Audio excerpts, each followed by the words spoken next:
The biggest thing that we're walking away with really is a greater understanding of who we are. Patience. An established place within the Boston University community. The lasting mentorship. Just being surrounded by other people who are trying to start new ventures as well. I'm also really excited to be in an environment where innovation is the norm.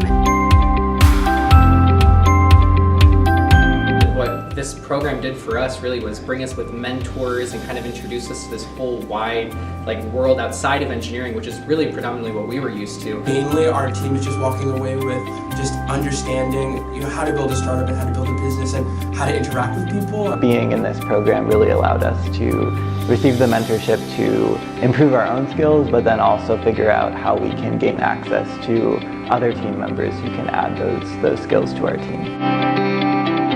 After the Accelerator program, we're just going to continue to go at this full pace. We're going to continue to work with Mass Mentoring Program for the operational aspects. We're going to continue to come to the Build Lab and build up other aspects of what we're doing. I'm very sad that the program was over.